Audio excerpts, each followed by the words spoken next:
Well, hello. You're watching and or listening to Podcast is Broken, a weekly podcast where we try to make Canadian news and politics a little more fun. My name's Brittlestar. My name's Steve Boots, and I think we make it downright delightful. My name's Lisa, and this week I think we're going to make it Sasky-rific. I love the word Sasky. I'm trying real hard to get the term Sasky to take.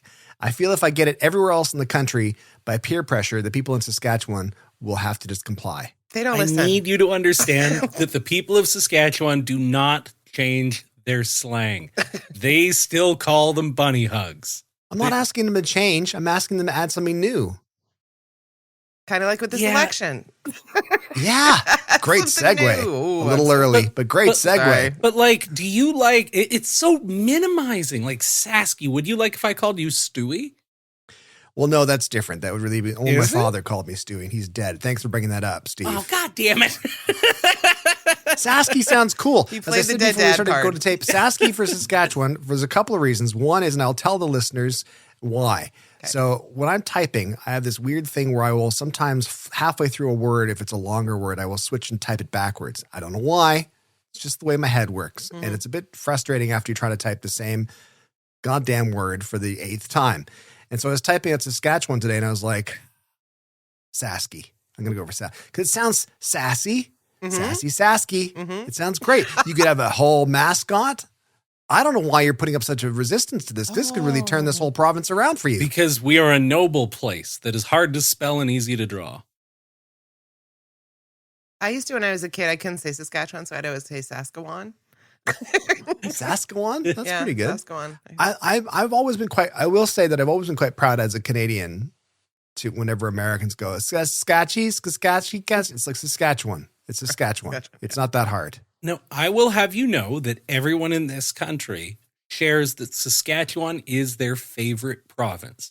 Because when they were a kid and they were coloring the map, they were No. done with like Nunavut, Yeah. and they got Yeah. down to the rectangle. Life was good, let me tell you. So as a result, Saskatchewan is just forever cemented in people's hearts. Except when you had to write the name of the province on the Exactly. map, it You took need to over hyphen it like Alberta and 6 Manitoba. times. Yeah. See, we could be saving a lot of time in classrooms Sasky. by having the kids write Sasky instead. Just draw a rectangle, a tall rectangle, and underneath it you write Sasky. Answer the poll here. Do you want Exactly. Give us your feedback and votes in the comments if you're from Saskatchewan, from a medium-sized town perhaps. And you could tell your friends, get all 4 or 5 of them together, and vote to officially change the name of Saskatchewan to Sasky.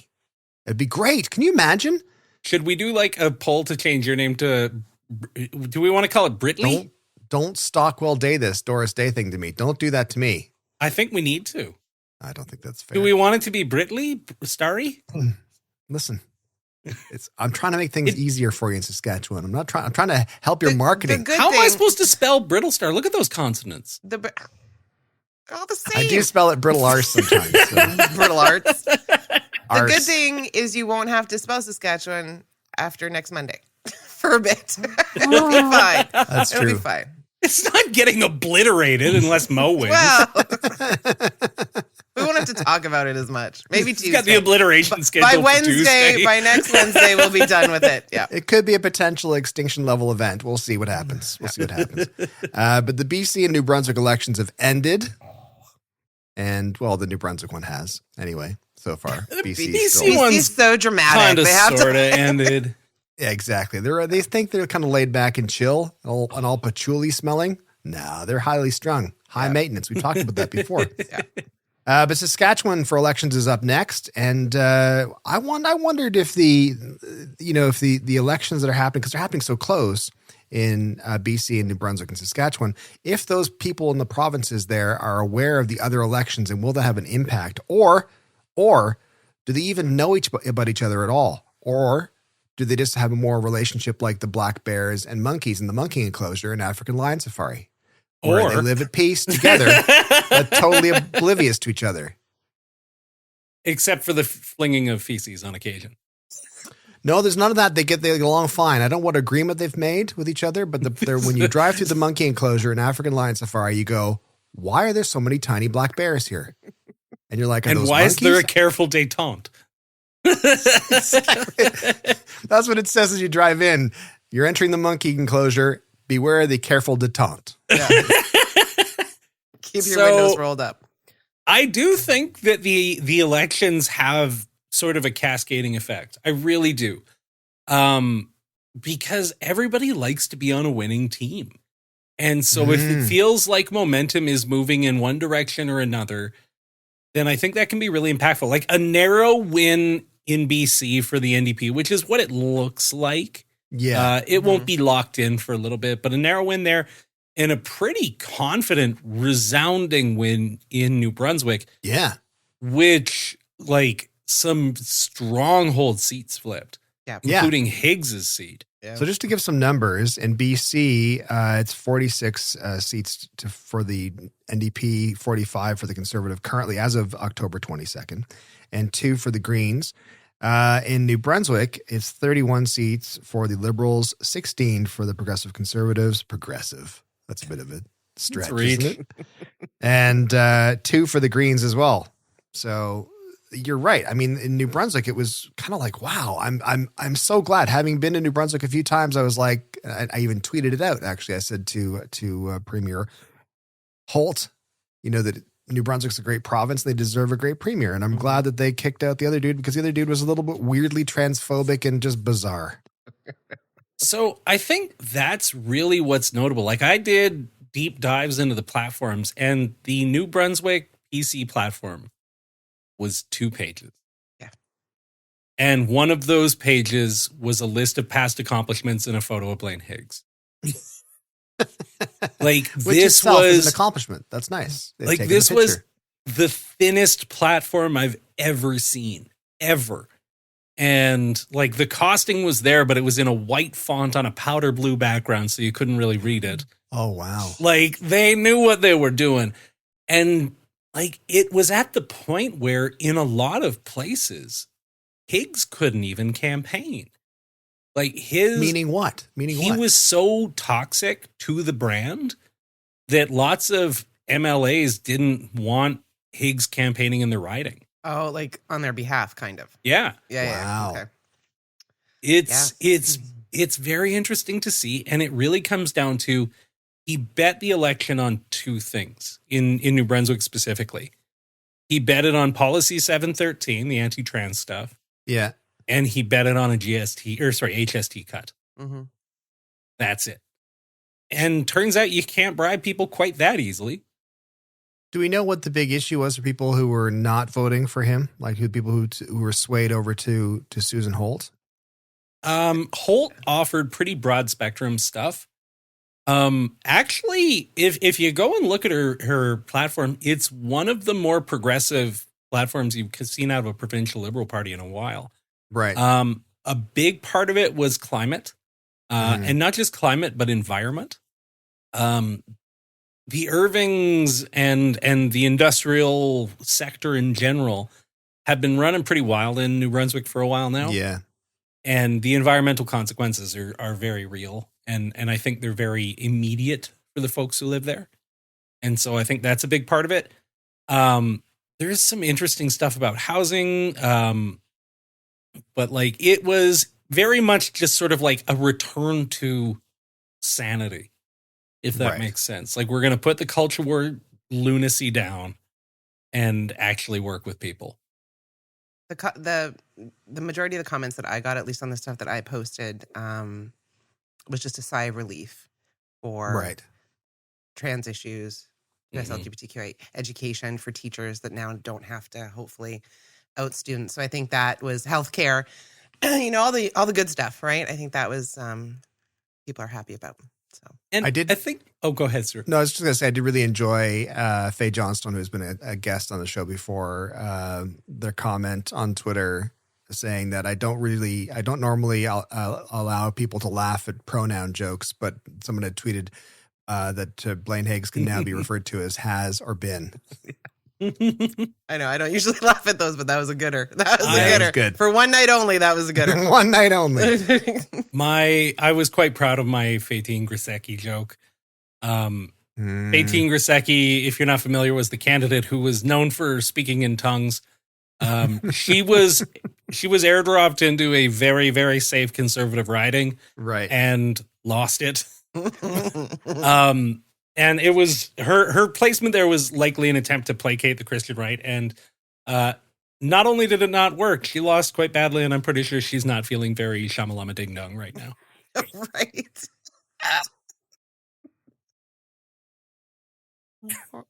Did she do the outro She's the resurrecting lyrics? one too. Did she do the outro lyrics to WKRP's end credits song as well? That's also gibberish.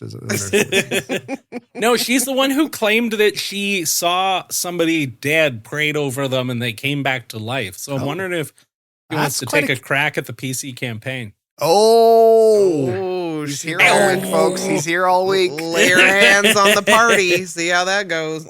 Hey, man, Bettine Grisecki is just so easy to make fun of because she says some wild stuff.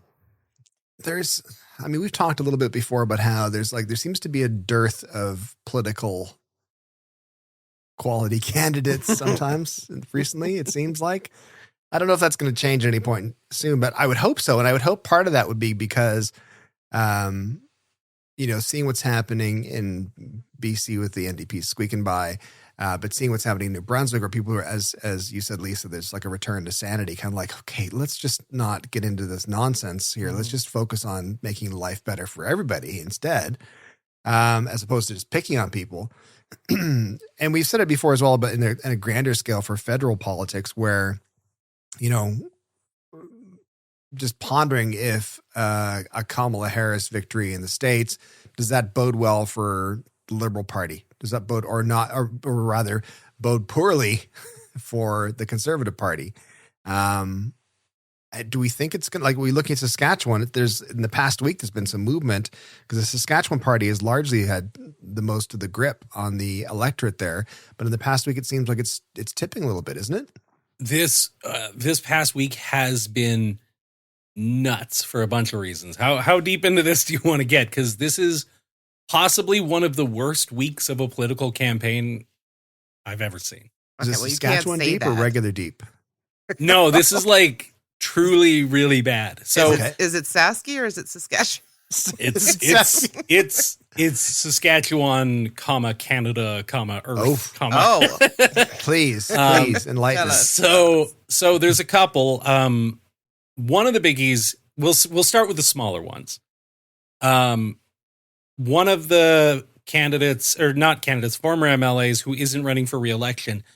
I think we've talked a little bit about the hotel scandal in the past where, social services was sending people to hotels if they were unhoused and then overcharging, or the hotels were overcharging and belonged to an MLA. He has been found guilty this week by the ethics commissioner of ripping off for just shy $800,000.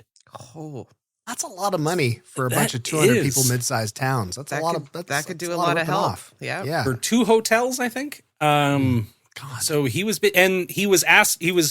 told by the ethics commissioner to stop and kept on trucking, allegedly. So not great. So that was one. We had another, Mohammed Fiaz, who was canvassing door to door and explained that when the person asked about the government's, I think it was attacking the teachers during the contract negotiations. He was like, I think that was very bad.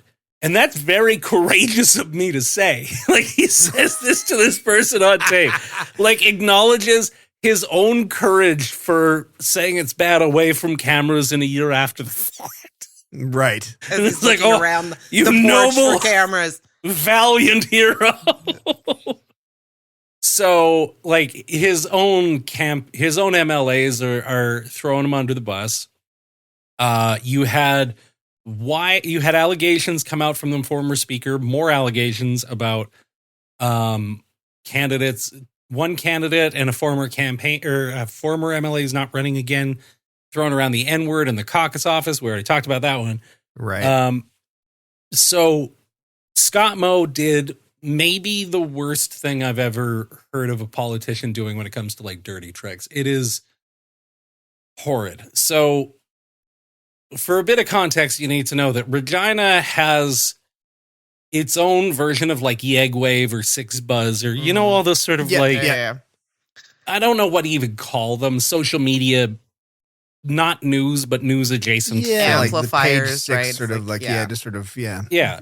aggregates. So in Regina, it's a garbage bin company. Right. Which is Kind of its own fantastic. thing. It's on the nose. It's on the nose. It's on the nose, and for a long time they just posted like kind of goofy Regina memes or Saskatchewan Sure. memes, and it was harmless enough. But then now they just post like people in crisis and fighting Oh, at God. bars and stuff. But they, along with the Western Standard, circulated a story about 2 kids in the Balgony School, which is a sort of bedroom community just outside of Regina, mid-sized bedroom community. And there's 2 kids who were trans who were changing in the girls' change room. That's it. That's Okay. the story. No issue. Nobody did anything. Right. Anything. Just existing. 2 kids. They brought this story forward. Scott Moe shared the story as well and said that his day one commitment would be to force, quote, biological males and biological females to change in their assigned change rooms. Awful to begin with.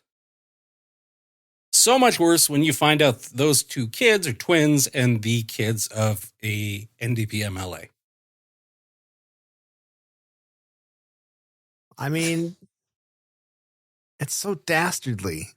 They went after their kids. Yeah. Not cool. No. And like there were people posting photos of them and Yeah, all no. this stuff. And it's just like, what is wrong with you people? Like if you're actually interested in keeping kids safe, why are you directly targeting? Yes. Because they're not interested in keeping kids safe. They're not. That exposes it, right? And it's blowing up in Mo's face completely. Like the public Right. are very, very pissed about this. He's refusing to talk about it. He's not giving, in the last week of the campaign, he's doing no media. He's giving no interviews. Like he's doing like appearances on the campaign trail, but no sit down interviews, nothing. Drive-bys. Well, Doesn't want to answer questions. I mean, that's his best bet. That's his absolute best bet. honestly. That's insane that your leader can't campaign. Did Yeah. you see No, the it's just, leadership it's horrendous. debate? Like, Oh, it was Whoa. brutal. And like, oh my God, the Saskatchewan media, one commentator in particular was like, oh, it was right down the middle, real close. And it's like, did we watch the same debate? Mm. Like, it is a very bizarre time. Oh God. And there was another one too. I forgot about this.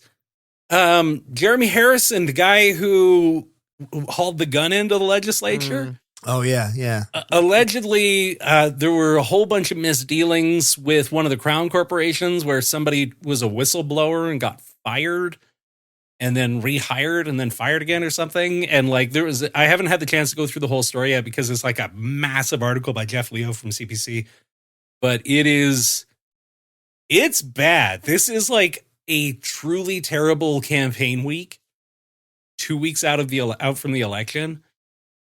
As progressives are gaining momentum in elections, like, it's still unlikely the NDP take it. I want to temper expectations. Like, it would be a long shot. But it's I mean, at the looking same more ti- possible than it did a week ago. At the same time, I can't remember where this is from. Where's this from? I can't remember. Global News, maybe, I think.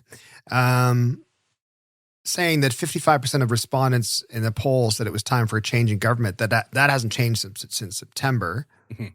Okay. You think stuff like outing someone's kids would tip the scales a bit more as well. And the number of people who thought the NDP could win jumped from 17% to 20%. But most voters still predict the Saskatchewan Party will win. Like So an Insightrix poll did come out this morning calling it 50-45 for the NDP. Right. Which is one of a very limited number of polls that have shown an NDP advantage. I will couch it by saying it was an online-only poll, and those Right. tend to hew NDP quite a bit more than Interesting. phone polling. Okay. Well, I mean, think about it, right? Like progressives tend to be more online. Just generally speaking. And so, but the other part of it is it's within Citrix, it's a sign up program. And so like you sign, like I think I'm on in Citrix. I haven't looked forever, but like you put your email in and you get like, hey, you'll get a chance for a gift certificate if you answer. Yeah. Or whatever. Yeah. So the selection bias can be pretty significant on it. Yeah. So I'm not reading into it deeply, but that one projected a pretty confident NDP win. Again, don't believe it. Please don't go home and be like, Steve says that the NDP are going to win. We don't have to go and vote. It's looking like the fact that the NDP have fought them to a coin toss is pretty impressive, though, I will say. Like the Sask party have been entrenched. To give you a sense, right now, the NDP are sitting on, I think, 13 seats in a 61 seat legislature. Like they're not big. They're not big. Yeah. Like when you see them sat opposing one another in the legislature, it's kind of hilarious because there's just this wall of Sask party guys. Yeah, it's gonna be very interesting. I think one of the things that favors the NDP is having the election in New Brunswick give a really decisive result for a more progressive party. Yeah. The day before the voting window opens. Yeah. It couldn't. It's gotta. It at least sets the wind direction a little bit. You know. You think so, right? You sort of feel. I think the one thing is that in all of these elections, provincial, federal, U.S., whatever, is anything that motivates people to actually get out and vote. That it changes the result dramatically. I mean, you think about the polls of back in Hillary Clinton's time, where when she was running against Trump. And it was like, well, 90% says that she's going to be president. It's all going to be fine. Don't worry about it. And of course, like voter turnout was a big part of that and her losing. And the same thing goes for numerous, like the Ontario election, like the provincial election as well, with Doug Ford getting in with only 18% of people from Ontario actually voting for the Doug Ford government. Yeah. But people are so apathetic. It drives me insane. And I'm hoping that this kind of thing motivates people to go like, oh, well, there's a shot. And especially when they realize how close some of these votes are, like especially in BC, you realize, oh no, like that whole every vote counts. That's kind of true. It's a real thing. I mean, some of them, the gap is so narrow, and it's a responsibility that people have to take. You can't complain ever about anything if you are not participating in the direction of how things go, basically, right? And I think I'm hoping that New Brunswick saw what was happening in BC and went, no, not us. We're going to make a decisive decision. Yeah. BC, it seems like had okay turnout. New Brunswick had very strong turnout. But also, I think it's worth noting, BC's turnout is pretty significantly affected by the weather. Like they had a brutal storm. Atmospheric river. Yeah. But like caused by the NDP, apparently, some was obviously. But like I think Lisa's pointing to something important here. A lot of these votes in BC in particular are bonkers close. Like there's a lot of people complaining about how, we're likely not gonna get results. The day I've heard from a couple of folks is the 28th. Yeah. And there's lots of people grumbling about it. It's like it's because there's so many ridings that are within the threshold that triggers an automatic recount. Yeah. It's I can't remember what the threshold is. I think it's within 500 votes. And there's a bunch of them that are getting manually recounted. When I look today at how many candidates there are running in Saskatchewan, because we always, make fun of Saskatchewan in general for being sort of lowly populated and small. It's mainly about you, Steve, but sometimes it just comes across as we're just making fun of Sasky. In fairness, it deserves it. We are low-hanging fruit. But I mean, I was looking at the candidates, and there's a whack of people, man. There's way more than I thought there was going to be. I honestly thought there was going to be towns everywhere. That's the problem. I thought there was going to be like 30. Like, no, there's way more than that. Okay, so this is a real problem. Saskatchewan's legislature is colossal. For 1 million people, we've got 61 MLAs. Crazy, right? Which, like, how many does Alberta have, Lisa? Oh, I don't even know. It's like 80, isn't it? Yeah, it's and we Regardless, somebody did the math. I believe our number should be somewhere in the low 40s. yeah. If it was like actually appropriate. It's just politicians love so what happens is when a party is in power, they want more of their buddies in there. Mm-hmm. And so they're like, wow, we should just make more seats. And it happens again and again and again. And we wind up with these gigantic gerrymandered ridings that are, it makes the rural areas really disproportionately powerful because the rural ridings are really, really heavily weighted. And it kind of breaks our political. You have how many? 61. 61. There's 87 in Alberta. 87 in Alberta, and BC has 93. So, Right. right? Like that's. And we've got like a fraction of the population. We're like 1.2 million, I think. Yeah. Like That's it a lot is of bodies. silly.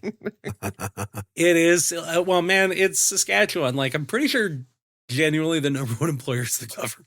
I was going to say, if you're not farming, Yeah. you got to sit in government. There's 124 in Ontario, I think it is. Is that right? Yep, 124. 124, and there's But like by 14 million people comparison. here. Well, that's what I mean. we're We're smaller than like Peterborough. this is fun. Let's look up all the different legislatures. Exactly. Hey, let's all just hang out and Google stuff. New Brunswick has 49, so like that's New 49 is Brunswick? fair. Wow. That's a pretty big legislature too, actually. yeah. Honestly, the governing structures that I'm kind of obsessed with are the territorial governments. They're so cool because they're small, they're consensus governments. They work so much better. they get things done. Yeah. Shocking. Oh my god. So how do we think that? I mean, I know you were saying that Scott Moe is taking the week off. Laying low, Kick him back. resting up for the big game. sleeping it off. And he do we think he's like quaking in his boots? Do we think he's? Yes. Do you think he's? Yeah. You think so? So I think the attack on trans kids. Too far. That's the law. Yes, but also they've known about that for a while. There's no way they haven't been sitting on that for a long time. The person who has been sitting on it? the Sask party. The Sask party, right? Like that MLA has, it's not a secret that they've got trans kids. Has been in the legislature for over a year now. Like Right. they were sitting on this, and I genuinely think this was their break glass in case of emergency Right. piece of oppo. So this wasn't like a new news story that came out and then they jumped on it. Like this is just we brought up trans kids. It appears okay. So I'm going to be very careful here. Mm-hmm. By Allegedly. pure Allegedly. coincidence, Mm-hmm. a garbage bin company, the Western Standard, and Scott Moe all seemed to decide this was a significant issue simultaneously. Oh. Now, is it The possible stars that one align. of those, yes, but is it possible that one of those shared the story, everybody else picked it up? Of course. Okay. Right? So I'm not going to jump to any conclusions, No. but it seems like stories don't just magically break. Right? Somebody was sitting on it until they thought it was the most advantageous. Right? So the question you have to ask is who and why? Mm-hmm. None of the possible answers are tremendously flattering. No. Right? It's reassuring to have that kind of thinking rejected in New Brunswick. I make fun of New Brunswick. I love New Brunswick, but I make fun of New Brunswick for being the Tennessee of Canada because it's very backwoodsy. It's very I think it's tremendously underdeveloped. I think it's just ripe to become amazing. Hold on, are you insulting Tennessee? Because Tennessean is tenna believin'. Tennessee a what? Tennessean is tenna believin'. Oh. We're going to cut Steve out for the rest of the show. So I mentioned be a this. stick figure in his box there. So I mentioned this only because that's like a terrible joke that I've made forever. And my parents went to Tennessee and they were like, "Do you want anything?" And I was like, "Yeah, I would love a T-shirt that says Tennessee and is tenna believin'." And they could not find one, but some like random You know those like people at like markets who like airbrush t-shirts? Airbrush They sell t-shirts. them? Yeah. My Oh, yeah. parents got one airbrush for me, so somewhere in this house Oh, that'd be cool. is a Tennessee and a Ten Believe t-shirt. Did Is you it like in trademark nice that? script? It's like neon script? No, it's like graffiti. It's Oh, that's 90s cool. graffiti. It's delightful. Nice. I like it. I was going to say that New Brunswick is very much, it strikes you, an initial impression strikes you as very kind of backwoodsy because it's like I said, it's underdeveloped. I think it's ripe for pretty. development. It's super pretty. It totally get it when, you know, at least you were saying that the environmental issues are a big player for it. And it's like, yeah, I could totally see that makes sense. This is the kind of community it is. It's very outdoorsy and totally get it. But it's heartening to see them reject this whole, this sort of, you know, Hate this, train? yes, this hate train, this like this sort of, you know, cog, or this very important, I'm trying to think of what the word is, in the middle of their hate machine, of their hate train machine that is based on hating and being terrified of trans kids specifically.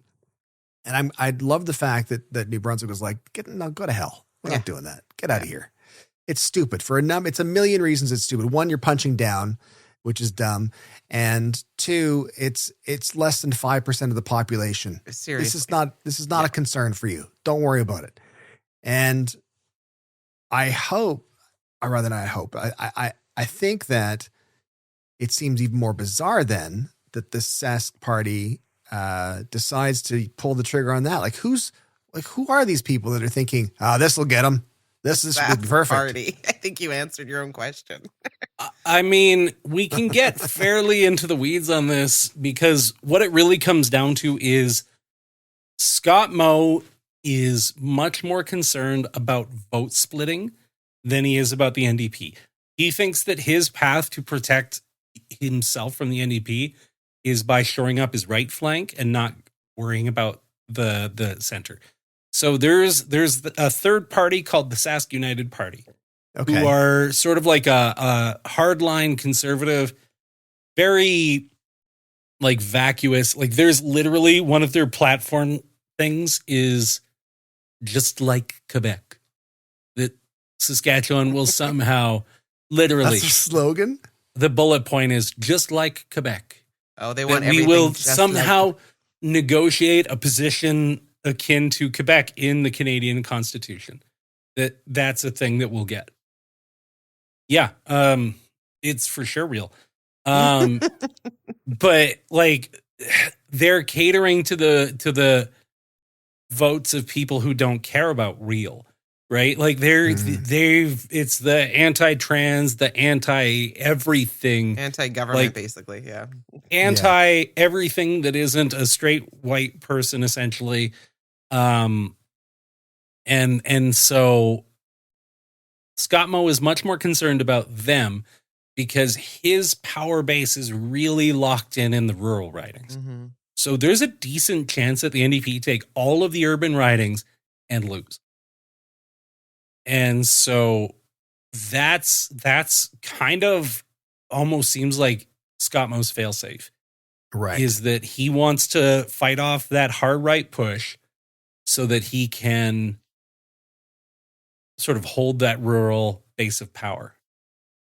You know, I find it fascinating because when we were looking at the map on when BC's election night, and it's like, you know, the sea of blue and then the orange, right? So it's all rural and then urban. And then, you know, obviously Alberta, I know that that's what it's like. And then BC, I anticipate that that's what it's going to be like. Like, what is it about the rural conservatives versus like the urban, I guess, more progressives?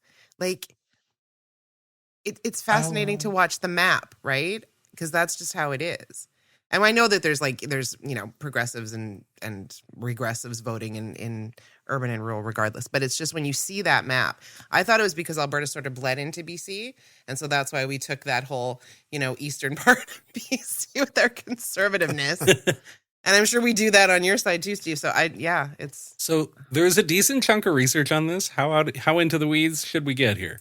Sasky. Keep asking that. We want to get up to our ankles. Okay. So what it comes down to, not tick weeds. We want to we don't want the risk of ticks. It's because outside of the cities, BC is primarily a resource extraction economy, Yeah. whether it be logging, whether it be oil and gas. There's a bunch of different things, but it is outside of this city's a resource extraction economy. Alberta, outside the city's resource extraction economy. I know. Saskatchewan. And so what happens Why do is you those hate resource people so much? That's the thing. well, so stay with me. Stay with me. All right. So who tends to primarily work in a resource extraction economy, live and work in a resource extraction economy? White folk. Young men, primarily, right? Yeah, Broadly, sure. young unattached men tend to work in those industries predominantly. Now, that's not exclusively, but in large numbers. So that's one part of it, is young men tend to hew more conservative just across the board. The other part of it is, when you are a young individual, young man, young woman, whatever it may be, and you parachute into a community to work there in the resource extraction industry for a couple of years, you're not planning on laying down roots. Mm-hmm. Why do you care about public services? Yeah. Why do you care about any of that stuff? You're there to take the money and run, right? But at the same time, those big businesses who are profiting from that extraction economy, they don't care about infrastructure, and they don't care about long-term capacity either. They want to chop the logs, they want to pull the oil, but and hit the bricks. That doesn't explain to me like why I get why they don't care, because you're right. They're as you said, they parachute in, which I had no idea how they got to those sites, and now I'm fascinated with the fact they actually take parachutes.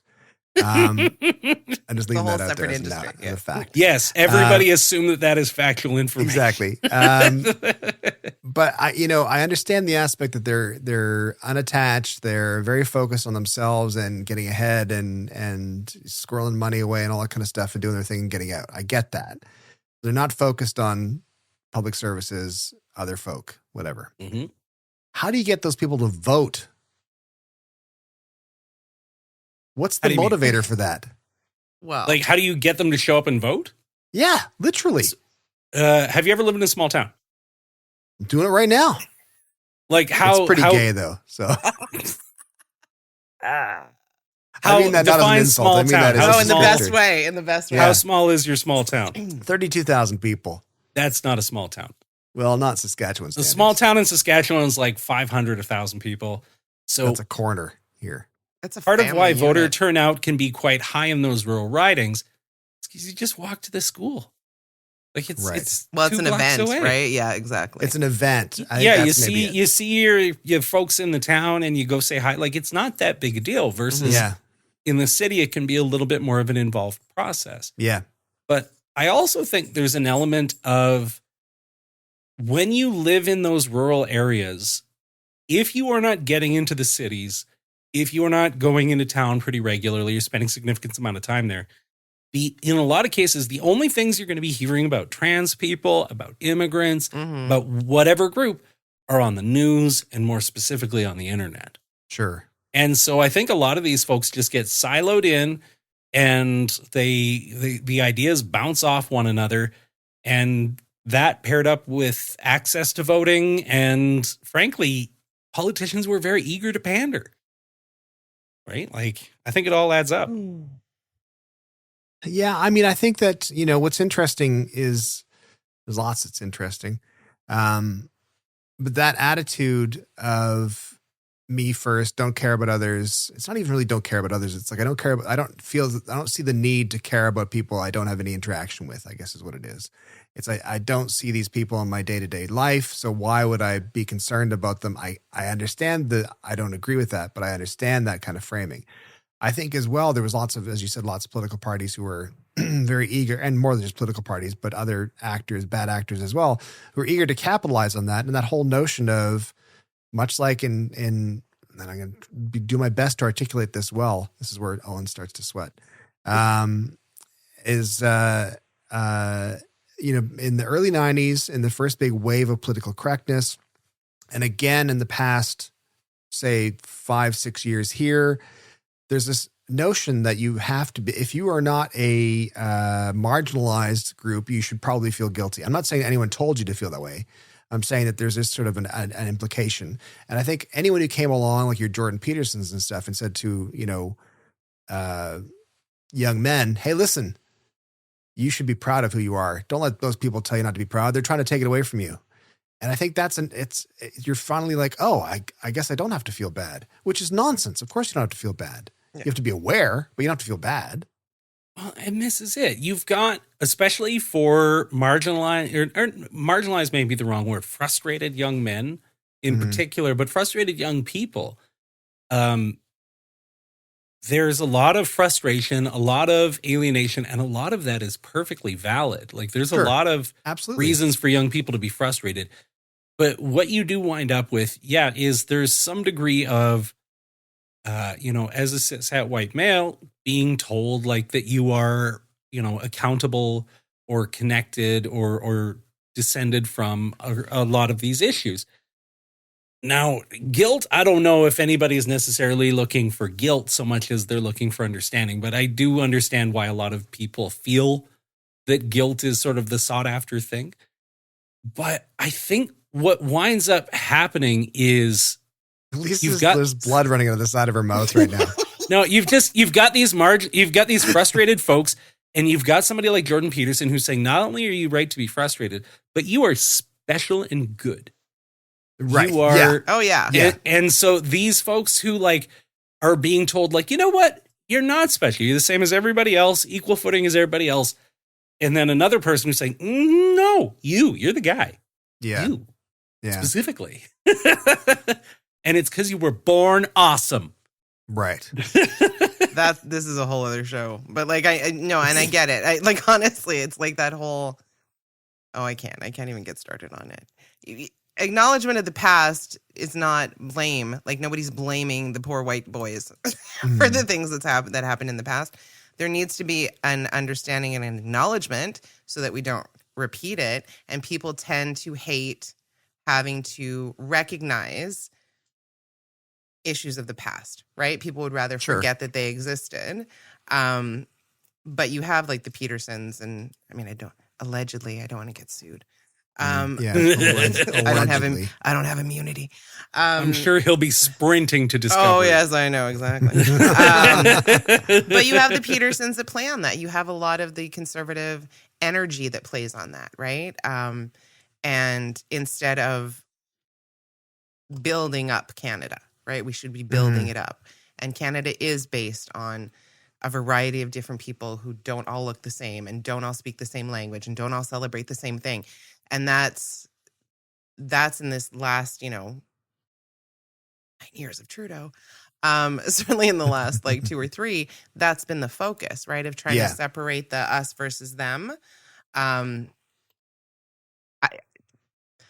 of what I don't understand is, and I'm not using the term derogatorily, but as a white person, the them, I don't understand why they vote. I don't see why they don't understand that they're being played as part of conservative politics. Right? Like I'll give an example. Yeah. So there's some stuff happening in Alberta with buses and groups of people being brought down to certain things in Red Deer. Yeah, exactly, right? And we saw it at the Million Voices, whatever the hell marches, that there are certain groups that were bussed in. 35 march for children. Right? Yeah, exactly. But there were certain groups of people bussed in for those kinds of events, and I don't understand how. I get it. High level, depending on where people come from and the political backgrounds that they came from, why they vote conservative. But when we're looking at the reality, I don't understand why people don't see that they are pawns in conservative games to gain power. But really, they don't like those people. Gods don't like people that don't look like them, right? Sorry, that was a rant, but I just... No, it was good. I think you're essentially right. I think I agree with you. It's just, New Brunswick gives me a little bit of hope in that regard, because I look at that and I think it gets to a point, and not to date myself too much, but that sort of first big pendulum swing into political correctness in the early 90s, there's lots of times when I was, as a young guy at the time in my early 20s, people would say stuff to me and I'd be like, whoa, why I didn't do anything wrong. I'm just existing. All that kind of stuff. And eventually all that sort of ire doesn't go away, because you need to acknowledge things, you need to deal with things and move forward. But everyone kind of goes, like, especially us white dudes, as we go, okay, I'm understanding it better. I don't feel personally under attack anymore. I'm here to listen. I'm here. Let's make things better for everybody. And you realize, no, as I always say, no one's coming for your beer. No one's coming for your cargo shorts. No one's coming for your back deck. It's fine. You're going to be totally fine. Your boat shoes, you're fine. Yeah. It's like when people freak out about land back movements, and it's like when they say land back, they don't mean the suburbs. You're fine. I think we need to make a mental note of this for another show because I think it's really important. But New Brunswick gave me hope because conversely to what you said, Stuart, about, I don't deal with these people. Why do I care? The other side of that is I care too much about people that I don't deal with. And so I'm going to restrict their rights, right? Like that's kind of the double-edged sword of the con anti-trans movement. So New Brunswick, I was worried. I'm not going to lie. I was worried. Same. Maybe my ignorance about people in New Brunswick, love you, but I was kind of like, it's so it gave me hope. It really did. Yeah. No, heading back. I would love to go back. I can't wait to go back to New Brunswick. Yeah. I mean, Higgs looked pretty locked in until until policy 713. He was cruising to another term in all likelihood. And then his caucus split. Wow. And the public turned against him and he never reversed course. No. But even the people were saying, it's going to be a tight race. It's going to be a tight race.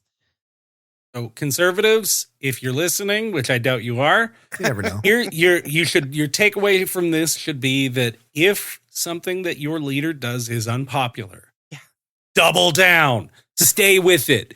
No matter how much the public says it's wrong. Yeah. Stick with it. You're the one who's right. Yeah. Yeah. Good things will happen. So let's finish off on the Saskatchewan election. You think, Steve, that there's a chance for NDP to come through? What's your prediction? I mean, I have to live in reality. It's going to be, in all likelihood, a narrow Sask Party win, but it's honestly sitting near a coin toss right now. Lisa? Well, after that debate, I would hope that people realize that since Mo can't do math, it's just illogical to vote for him. He didn't know about cumulative budgets. Sorry. I'm gonna cross my fingers that people have given their head a shake and say a very slim NDP win. All right, and I'm gonna say that I firmly believe in people, and it's gonna be the NDP that's gonna win. Absolutely. And if they don't win, my faith in humanity will be crushed, and I'll go back to my previous state of thinking everyone is dumb. The internal leak from the NDP is that they are experiencing a huge wave of support that they were not expecting. So who knows, man? Momentum's very real in elections. I think we're at that point where people are like, listen, man, getting angry about stuff for years on end doesn't do anything. Right. So let's fix and with stuff. Mo, it's a big part of it is like, I think people are like, okay, you can't blame Trudeau for everything forever. At a certain point, you've got to do something. Yeah. Yeah, exactly. We'll see. Nothing counts except when the polls close, right? Or in the case of BC, a week after. Or BC time. BC time. We're up so late. Oh, but in Saskatchewan, of course, we're terrified of voting machines, so we're going to be up late because of hand counts. 1, 2. Exactly. It's all on corn husks as well, isn't it? Or is it wheat? On wheat husks? No. If you support the NDP, you put your ear of corn in one box, and if you support the Sask Party, you put it in the other, and if you support the Sask United Party, you just say some transphobic stuff and leave the ballot station. Well, fingers crossed. All right, let's do our real talk segment, and I have a question for you too this week, which is: would you rather? I have two would you rather questions. Always a good sign. Yeah. And I've been told by my youngest son Gregor, who advises me on our social media clips, to look at the camera when I'm doing the hook. Damn it! So I'm going to try to do that. And he looks down immediately. Well, I have to read it first. There's a lot of words. It's a lot. I have an excellent memory. I keep trying to tell myself that. I keep forgetting to tell myself that. Okay. Would you rather be at the Saskatchewan Party's election night party if they lose, but you can order whatever you want off the menu, a la carte, and they have all of your favorite foods? Or would you rather be at the Saskatchewan party's election night party if they win, but all they have for food is a giant shrimp cocktail? I think you have the upside and downside backwards. Let's see. I'll read it again. It seems to me like Sask Party losing is all upside there. Delicious food and Sask Party lose. Well, that's your rather then. That's what you choose. Yeah. That's true. Yeah, there's no dire consequences there, was there? Really no dilemma here. I would like to RSVP. No, thank you. Oh, no. So every time I ever see a member of the Sask Party in public, they always look at me like a startled deer and scuttle away as quickly as possible. Here's a better one. Here's a better one. Okay. Getting ready to look at camera. Here we go. Would you rather A, be Scott Moe's social media manager, or B, Scott Moe's nephew who knows computers? Easily A. Am I getting paid both ways? Then yeah. No. You don't. You just get to come over for Christmas if you're Uncle Moe's. Scotty's. No. Yeah. I think A. Is like, I'm fairly certain that our friend Scott Moe, his social media manager has to watch all of my stuff, right? They've got they it. know. How could they not? You're And you're an icon in Saskatchewan. You are like the pinnacle point for political content online.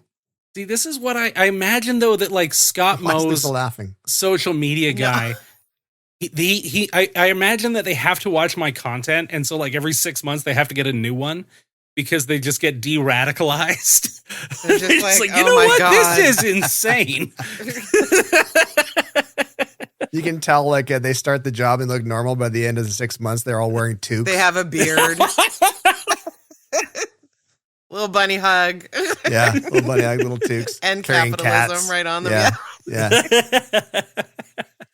Well, there you go. Thank you to everyone for watching it or listening to Podcast is Broken. You, of course, find us at podcastisbroken.ca, where you can sign up with your email address and you'll get an email notification every time there's a new episode. You can, of course, find us on your favorite podcasting platform as well. For those paid subscribers, get ready for the improvised theme song, which is, I know, the reason it's worth every single penny.